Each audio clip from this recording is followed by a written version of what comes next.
Player One. Welcome to the Gaming History Club. My name is Gabby.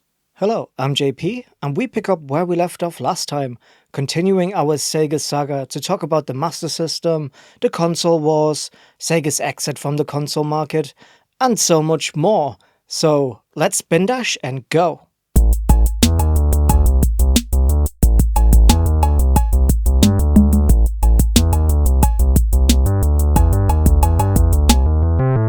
So last time I asked you, Gabby, what was your favorite Sega game and why is it Yakuza? Let me ask you this time, what was your favorite Sega console and why was it a Dreamcast? Was it? I mean, probably, isn't it? I think so. I mean, some of your favorite Sega games are on the Dreamcast, no? You mean like Seaman? Yes, of course.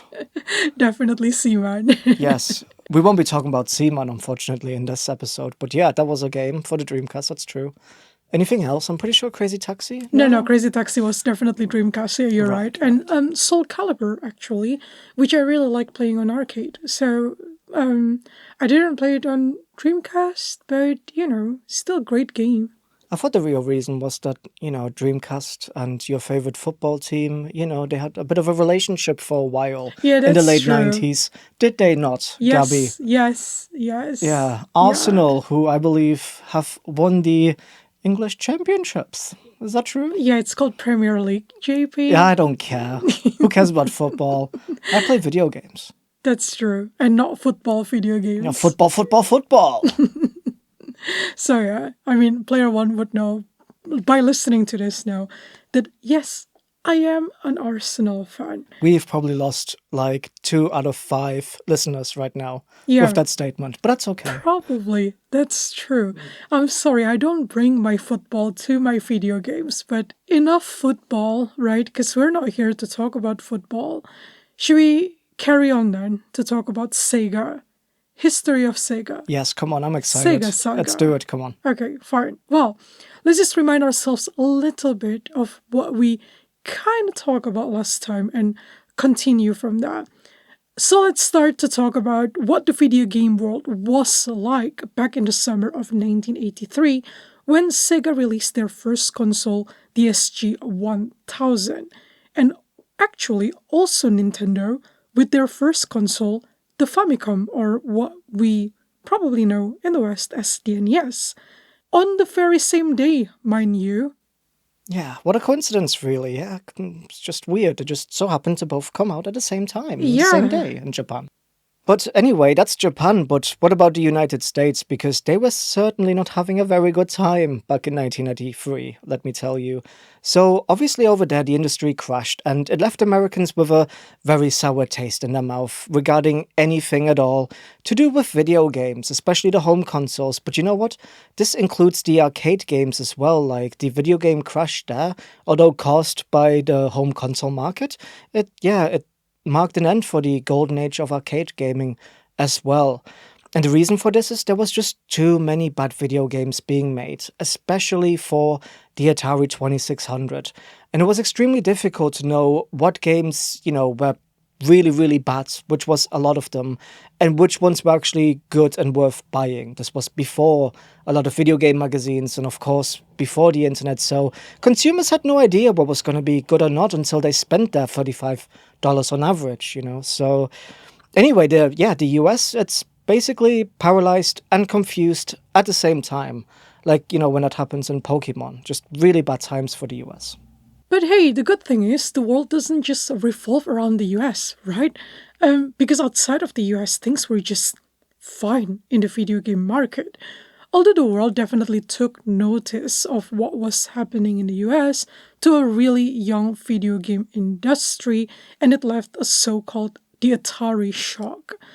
People kind of wondered around that time if video games, which were in the mid-80s, still a brand new invention, were just a fad, a temporary curiosity, a summer fling, or, some one-hit wonder like Vanilla Ice or Milli Vanilli, right?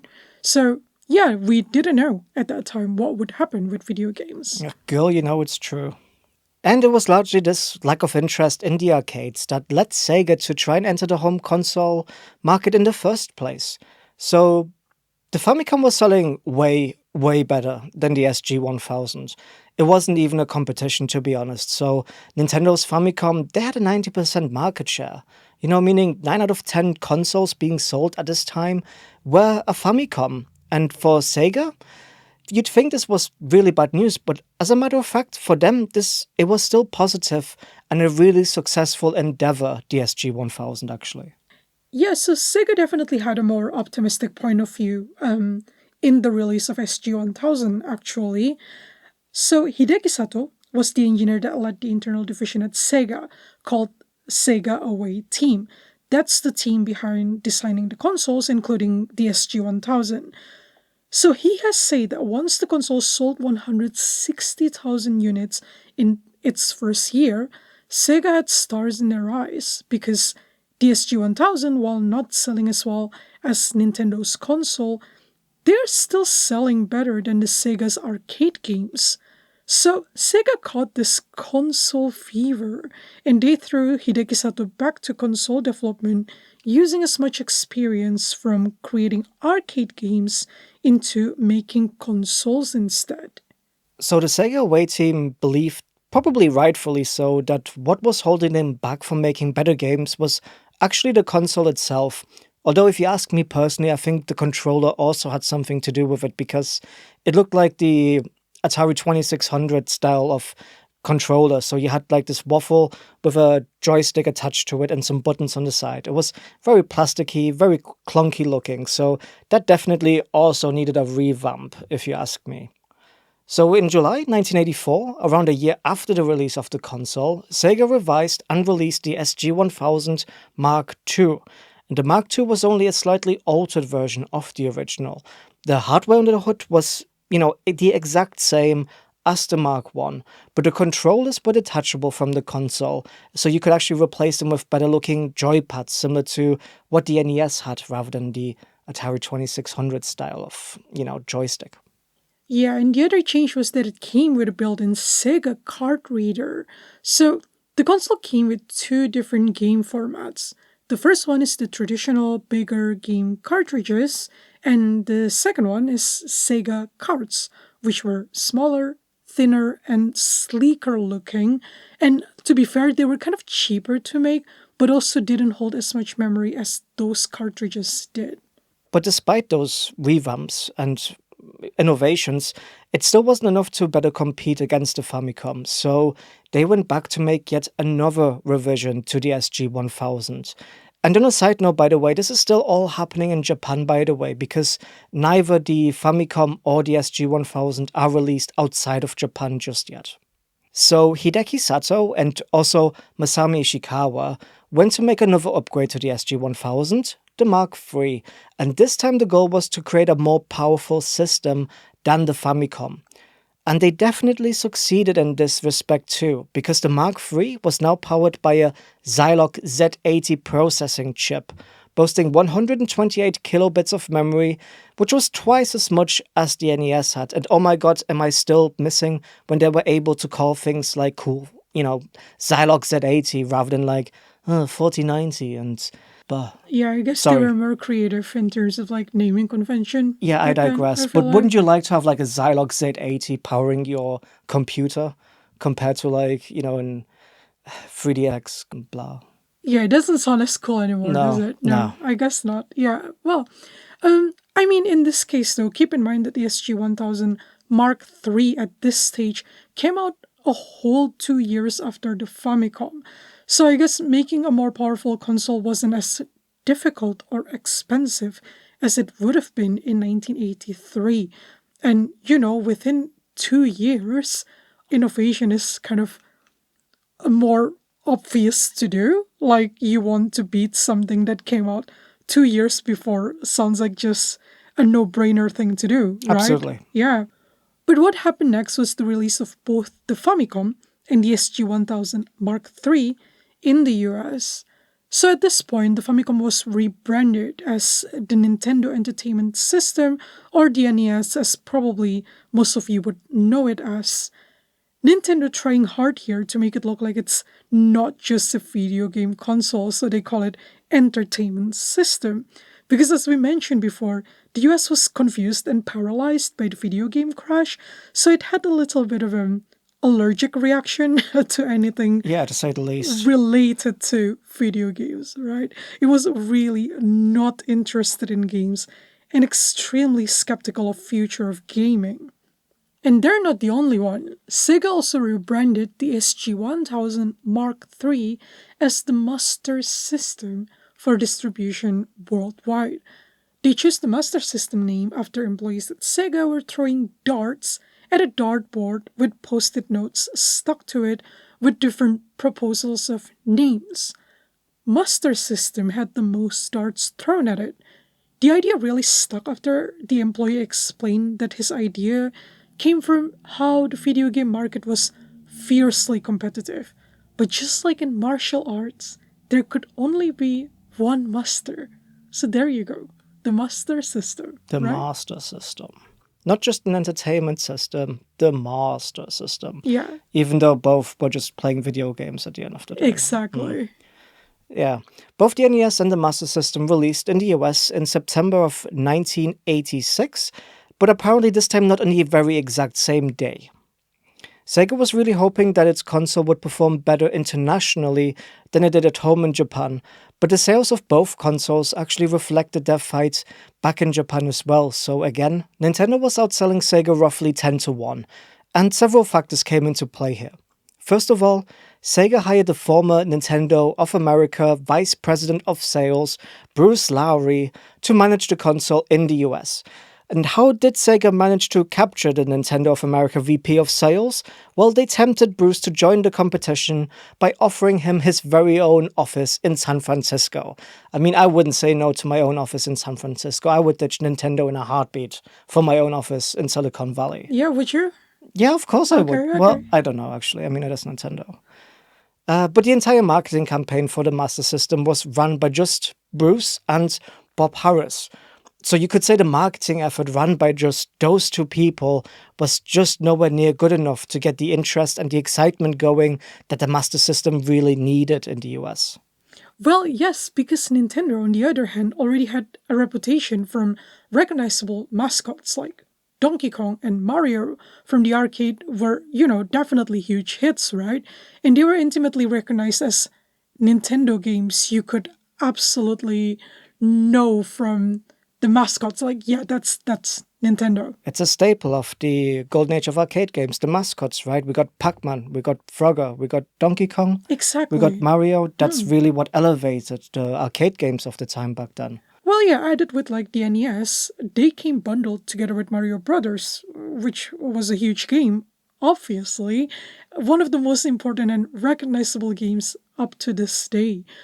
The Master System, on the other hand, had no recognizable mascots, and the console came with, hang on. Yeah?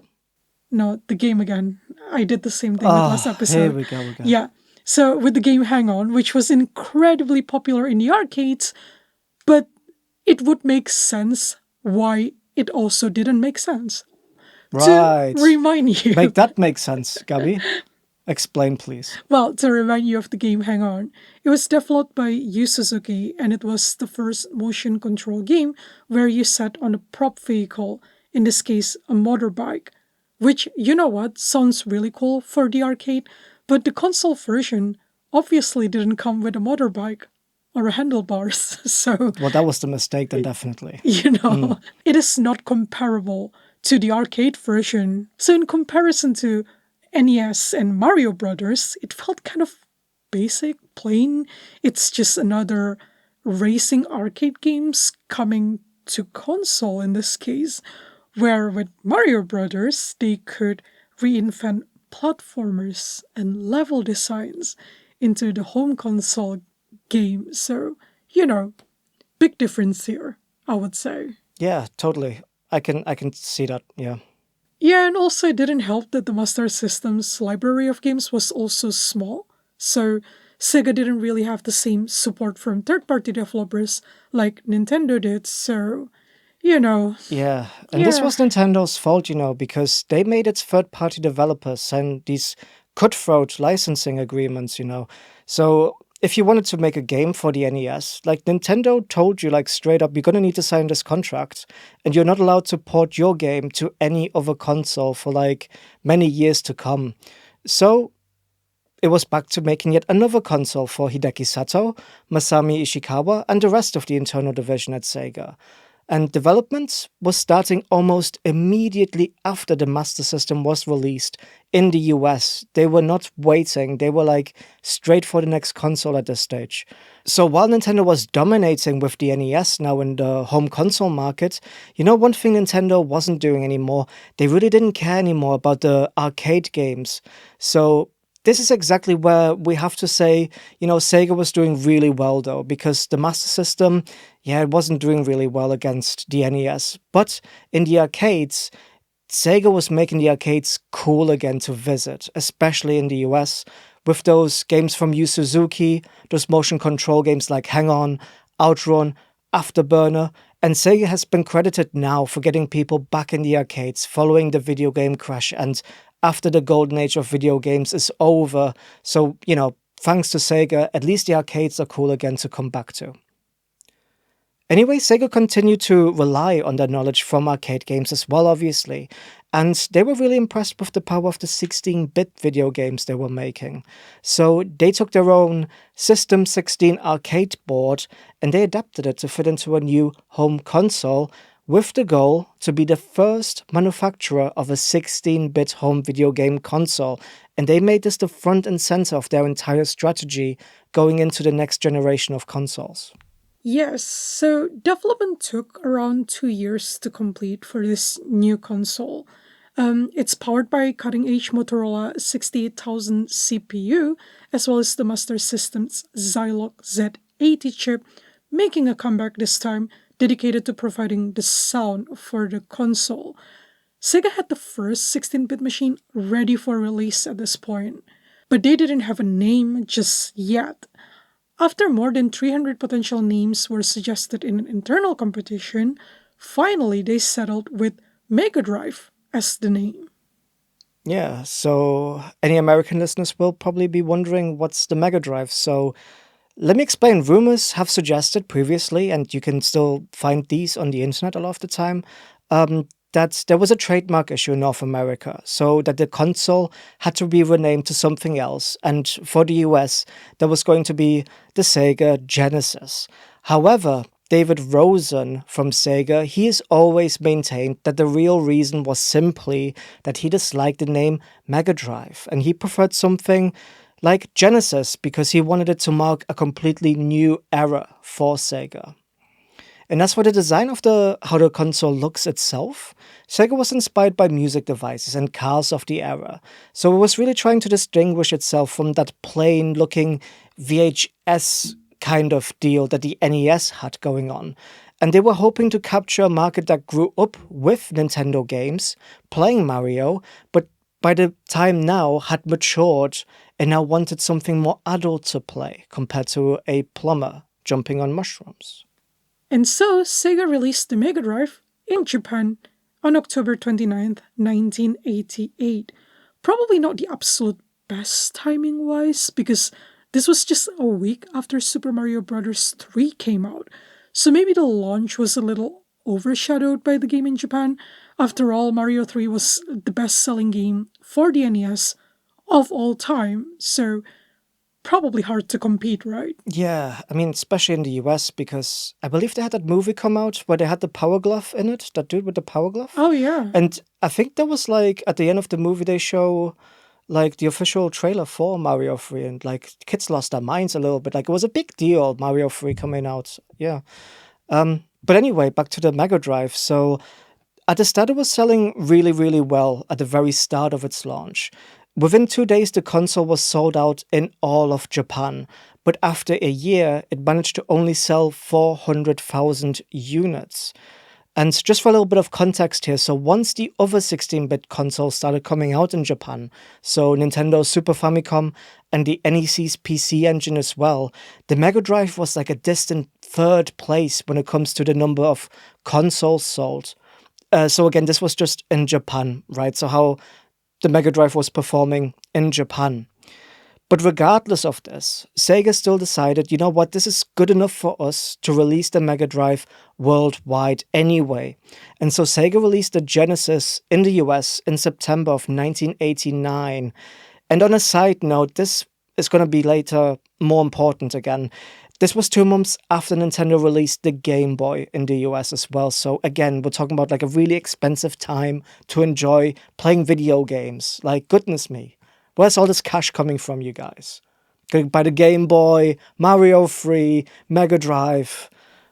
Poor parents, huh? Poor parents, yeah. Well, in the US, Sega did a lot better against Nintendo than back home in Japan, though. This was largely thanks to the infamous marketing campaign from Sega, aggressively comparing themselves to Nintendo as the faster, sleeker, and more importantly, the more mature game console with more mature games as well. A good example is the launch title that came bundled with the Mega Drive, well, with the Genesis, which was Altered Beast, which compared to Mario was a more mature beat-em-up game, not just some... Right? A plumber jumping on mushrooms. Exactly. Sega does what Nintendo don't was their tagline, and it served Sega really well. And not only that, but by the time they released the Sega Genesis in the US, they had already been working on a really important game behind the scenes. Sega was desperate at this point to have a mascot behind them, right? And then finally, in June 1991, they released Sonic the Hedgehog for their console, which would later also become their game bundled together with the Mega Drive 2, replacing Altered Beast.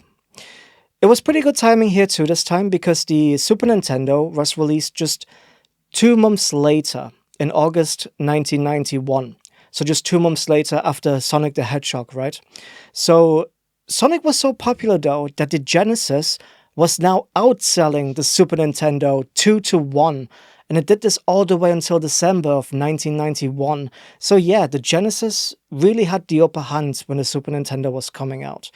The US saw a really exciting console war between Nintendo and Sega, because they were basically racing neck to neck for the entire 16-bit generation. But unfortunately for Sega, the Super Nintendo was able to eventually catch up and overtake the Genesis towards the end of 16-bit generation, with the SNES selling 20 million units in the US and the Genesis around 18.5 million units. But still, very, very close. It is very close. Very close. That's in the US, though. Yeah. Like, worldwide, it painted a very different picture, because globally, SNES sold 49 million units and the Mega Drive sold 35 million units. So slightly less impressive, yeah. Yeah, Nintendo still kind of won big in this case, I would say. Especially in Japan, by the sounds of it, which I mentioned earlier, right? Like, in Japan, like, it wasn't even second place, the Mega Drive. Do you remember? Yeah. It was actually third, yeah. Third, yeah. You can't even compete with, like, NEC's PC Engine. So, yeah, I guess that makes sense. But still, we gotta admit, though, that the Mega Drive, or Genesis, was basically peak Sega, and the only manufacturer that came close to make sure that Nintendo didn't become a console monopoly for over a decade. So, thanks to Sega to create that competition. Yeah, really important too, because, I mean, as much as I like Nintendo, if you give them a monopoly, they will profiteer like no one else, probably, right? I mean... Yeah, they probably would have been selling their games for $80 starting from then, instead of now. Yeah, that means Mario Kart World would have been $160 nowadays. Exactly, right? Yeah. Well, sadly, when it comes to handheld consoles now, though, because of course, like, Sega also made 2 handheld consoles, the situation looked a lot more similar to how the Master System did against the NES. So, like I said earlier, 2 months before the Mega Drive reached the US, Nintendo had already released the legendary Game Boy. So Sega was playing catch-up and again, rushing development in order to have a product that was going to compete with Nintendo. And it's a perfect retelling of the 8-bit home consoles, but in handheld form. So Nintendo had the weaker hardware specs, but it had a large number of really quality video games. Sega, on the other hand, they released the Game Gear a year later, in October 1991, And again made use of the Zilog Z80 chip, by the way. And they created the 8-bit handheld console that was also able to play Master System games too. And it came with a fully backlit and colored screen as well. So yeah, on paper, hardware-wise, the Game Boy could not hold a candle to the Game Gear. That Game Gear was, like outperforming that Game Boy so hard. It's ridiculous that it wasn't going to be more successful, to be fair. Well, yeah. I mean, Nintendo didn't even have a backlit screen until as late as 2003. So, in terms of hardware, to be honest, Game Gear was the more impressive one on paper. Again, on paper. So what went wrong then? Well, I mean, it was heavy as a starter. And also it was battery draining. I mean, it won't compete with Game Boy because of this. Can you imagine buying 6 AA batteries just to be able to play the Game Gear for anywhere between 3 and 5 hours, for example? That's going to make it expensive. Especially in the early 90s, I bet AA batteries were like really expensive back then, I have a feeling. Well, it's not the era of like rechargeable, is it? So no. Yeah, it's a very expensive hardware when you add up to the batteries that you need to play, basically. And yes, so it's no surprise that Sega quickly abandoned developing more games for the Game Gear and they went back to focus more on the home console. This is also why they didn't really have a lot of games for the Game Gear because they just abandoned it, really. So that was a short story behind Game Gear then. So let's go back to the Mega Drive again. So peak Sega here. We have to mention all the hardware add-ons that were released for the Mega Drive, obviously. And I don't mean the peripherals, like the light guns and the fancy controllers or anything of that sort, but I mean the pieces of hardware you could attach to the Mega Drive to upgrade its specs and then play dedicated games on. So these were the Mega CD, known as the Sega CD in the US, and the 32X add-ons.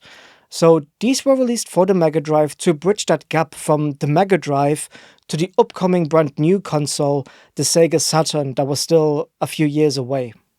Yeah, so the first came the Mega CD, and contrary to popular belief for anyone that wasn't around back then, which we also weren't around, I guess we were, weren't we? I mean, I was kind of born. I was 3, 4. But I could not afford the Mega CD, let me tell you. Well, yeah, I mean, contrary to popular belief, right? The Mega CD was actually quite successful and extremely sought after even up to this day as collector's item. I mean, reviews have been mixed and continue to be mixed until now, but what we're saying is it definitely wasn't a complete flop. No. But it did signal the start of Sega's downhill trajectory to eventually exiting the home console market altogether. Yeah, peak Sega's over, guys, let me tell you. Exactly. Sadly, but yeah.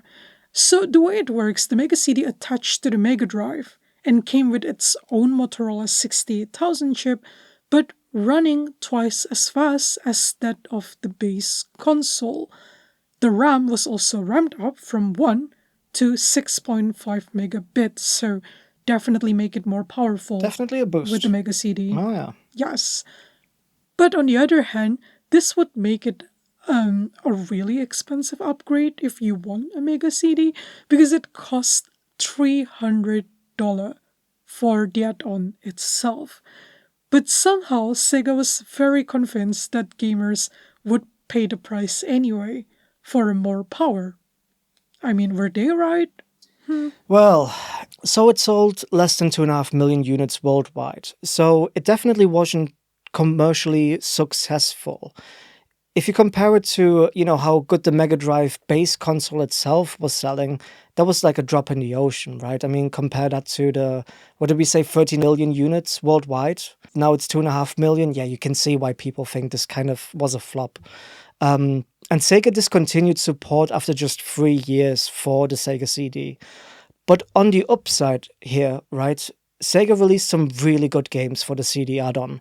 So it came with its own Sonic game, Sonic CD. It had some great RPGs like the Lunar series, and had a cinematic cyberpunk game, Snatcher, which was made by Hideo Kojima, really early in his career, which is definitely worth playing if you've never heard of it, Snatcher, and also the spiritual successor, Police Knots. Yeah, if you're a Hideo Kojima fan, you should definitely check these two out. Anyway, there were also a lot of FMV games, which, as we all know, if you've ever played an FMV game, they lack depth, and they were kind of a little bit campy and cheesy with the acting going on. So a lot of people didn't enjoy these, but they still have a bit of a cool old school nostalgia vibe. They're okay, I guess. They're okay. Yeah, which, the same can't really be said for the second add on that Sega released for the Mega Drive, the 32X. Well, the 32X was another add on to the Mega Drive and was created in a rush for a really bad reason. Sega was scared that the newer 32-bit machines like the Atari Jaguar and the 3DO would leave Sega behind before it was able to release their own new 32-bit console, the Sega Saturn. So this was despite the fact that both the Atari Jaguar sold less than 250,000 units and the 3DO less than 2 million. So to be honest with you, where this fear of being outcompeted by those two consoles came from, I just have no idea. Probably would never know. Yeah. The thing as well is when the 32X was announced, gamers already knew that the Sega Saturn was just 6 months away. It was just a very short wait to get the brand new console. So why would anyone bother buying a 32X for $169, right? It didn't really make sense to gamers. Yeah, it's as if Sony announced PS5 Pro 6 months before PS6 would come out. Yeah, why would you Why would you bother with the Pro? Yeah, makes no sense, right?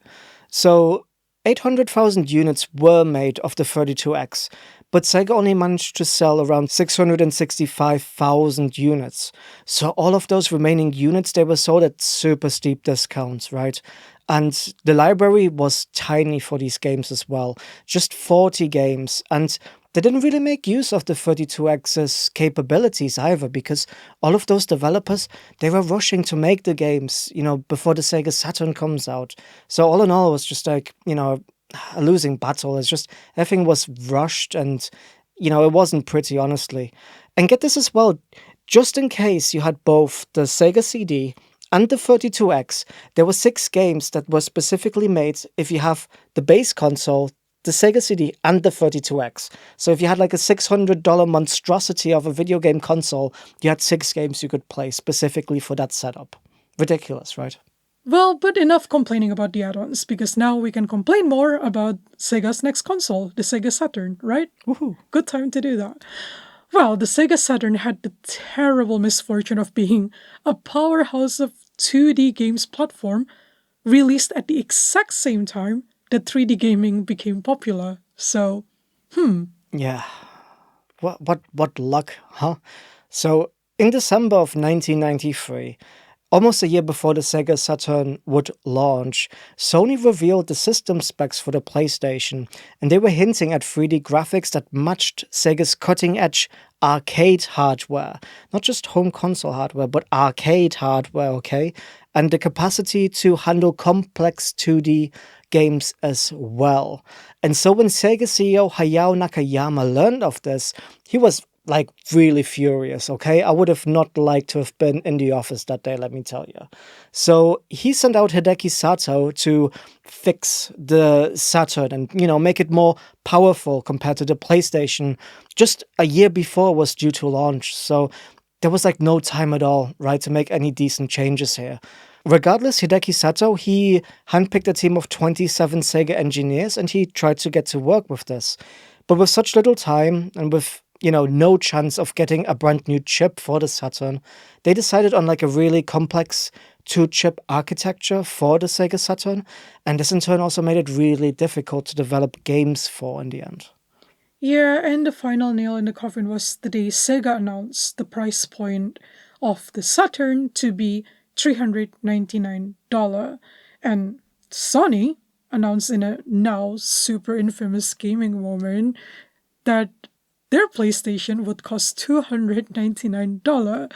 By the way, if you want to hear more about this epic moment, you should listen to the E3 episode that we had a while ago. Yeah, or YouTube, something like PlayStation E3 announcement, and you'll see it. It was a really cool moment, actually. Yeah, it was an epic moment. Not giving too much away, just try and watch it. Real cool. It was. But anyway, it wasn't all bad, right? Because one saving grace for the Sega Saturn was that in its home of Japan, 2D beat-em-ups and side-scroller games were still quite popular. So in a complete reversal from the Mega Drive days, it actually sold better in Japan with 5.5 million units. So that's more than half of what it sold worldwide. Right.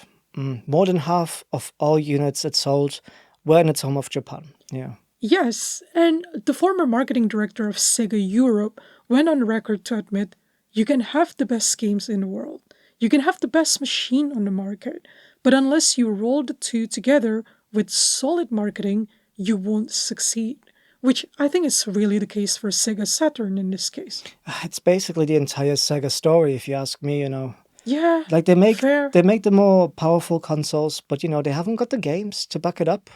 They didn't have a mascot, So Yeah, they're doing great in hardware territory, but not doing great in terms of which makes sense because they come from the arcade scene. So yeah. In hindsight, it all makes sense, doesn't it, really, with Sega? Anyway, let's move on to the final console stop in the Sega saga then. President of Sega, Shoichiro Irimajiri, once said, "We believe that Dreamcast will be the best games machine in the world for between 3 and 5 years." And boy, was he wrong, let me tell you. Let's keep in mind, right, that the last time Sega had a major win was like a full 10 years ago at this point, right? When the Mega Drive first came out. And the last big three console endeavors that they had, so the Mega CD, the 32X, and the Saturn, failed to match the Mega Drive's big success against Nintendo, okay? So with the Saturn competing against the world's first 3D consoles, the insanely successful N64 and the PlayStation, this left Sega with losses of $242 million. So they were not doing well, okay, when they were making the Dreamcast. On the 21st of May 1998, Japanese citizens opened their newspapers to find a full-page advert with a picture of a battlefield filled with the corpses of samurai in a text that asked, "Has Sega been defeated for good?" But little did they know this was actually an advert run by Sega themselves, and the very next day there was another full-page advert advertising the Dreamcast, of course. So hey, haha. So Hideki Sato, once again returning and leading the effort for Sega, delivers a Dreamcast that was, again, really impressive specs-wise, just like all the other consoles made by Sega. So it came with 4 controller ports. It had these VMUs, which were basically memory cards with like a built-in screen and some buttons, and you can plug that into your controller, and it would be a memory card. But you can also take it out and play some like mini games on it, right? It was like this really cool idea, actually, and very advanced for the time. I don't think anyone's still done that again to this day. Really, really cool. And it also came with a world's first. The first time a console came with a built-in modem for online play, right? And this also led to the first console MMORPG of all time, Phantasy Star Online, which to this very day is super beloved. It's a cult classic, and people still play it, regardless that it came out 26 years ago. Really fantastic, this game, by the way. Yeah, the only complaint I definitely have, like, those controllers are definitely way too big for my hands. So yes, yeah. And they only have one thumbstick. Yeah. Yeah. Bit awkward, yeah. But, they still look cool. But anyway, the game's library in general was not lacking either, though, with some of the best arcade to console conversions ever seen, like Soul Calibur and Crazy Taxi. We mentioned them before, but there were also brand new Sonic game and, of course, Shenmue. And of course, Jet Set Radio. Yeah, come on. Those are some cool games. So, yeah, to be fair, there were a lot going on for the Dreamcast. The Dreamcast launched in Japan in November 1998 and in the US almost a year later in September 1999. In total, it sold just over 9 million units. and their best-selling title was Sonic Adventure that sold 2.5 million copies. And in the end, Dreamcast was discontinued only 2 short years after its launch in the US. And in March 2001, Sega announced its retreat from the console business entirely. Despite a good library of games, it simply wasn't good enough to compete with the consoles of its time, apparently. But to this day, people still wonder, why did the Dreamcast, not do as well as it should have done? Because it had good games. It really did. It was a fun console. It's still a little bit of a mystery, if you ask me. Maybe the most underrated console of all time, the Dreamcast, actually. Yeah, it could be. Anyway, finally the unthinkable happened at the end of 2001. 2 Sonic games were released for Nintendo. So, Sonic Adventure 2 Battle for the GameCube and Sonic Advance for the Game Boy Advance. So, despite their competitive years, Nintendo was quick to ensure that Sega developed games for Nintendo rather than for its competitors, because they know Sega could make great games. Nintendo did this to help the life of the GameCube, because at that time, the GameCube was underperforming in terms of sales compared to the PS2 and Xbox. It's quite cute in a sense, because Sega's exit from the console market is actually by supporting Nintendo during a difficult sixth generation of consoles. So, they were rivals once, but then they ended up helping Nintendo anyway. Yeah, you could say that with Sega's, exit, they're not downfall. I mean, they're still around, but in terms of the consoles, that downfall specifically, thanks to that, Nintendo had a lot more games that they could put into the GameCube, because the GameCube was really struggling against the PlayStation 2. And you could say without the Wii, maybe that could have also been the end of Nintendo, to be quite honest. That's true. I didn't realize this. I mean, I was still super young. I was like 10, 11, 12 years old or something. So I had a GameCube though, and I loved the GameCube. But apparently, it was not selling very well at all compared to the PS2. So, yeah, a little bit of luck there for Nintendo as well. Yeah. So, lastly, before we finish, we need to commemorate Hideki Sato as well, because he sadly passed away on the 13th of February 2026, so very recently, at the age of 77. If you've been paying attention, Player 1, you'll understand why this matters, because he had a major role in shaping almost every single Sega console. And he actually had the name the father of Sega hardware. And in a statement issued by Sega, which I thought personally was very heartfelt, and I really, give a thumbs up to Sega for this, they said his leadership helped lay the foundation of Sega, and his contributions had a significant and lasting impact on the entire gaming industry. We will always remember his contributions to our company, and all of us at Sega extend our deepest condolences as we honor his memory. Following the Dreamcast, he served as president of Sega from 2001 to 2003, until his eventual departure from the company entirely in 2008. So, Player 1, thank you for listening. We hope you enjoyed the second part of the Sega saga. Yeah, let us know why you think the Dreamcast failed to sell as well as it probably should have. Let us know if you've been playing Phantasy Star Online 26 years after the game came out. Yeah, who knows? Well, you can write to us on gaminghistory.club, and make sure you subscribe and follow us on our social media. We're on Instagram and Facebook as Gaming History Club. We'll see you next time on the 24th of June, picking up with something that's very much not Sega. It's the history of Pokemon. Gotta catch 'em all. See ya.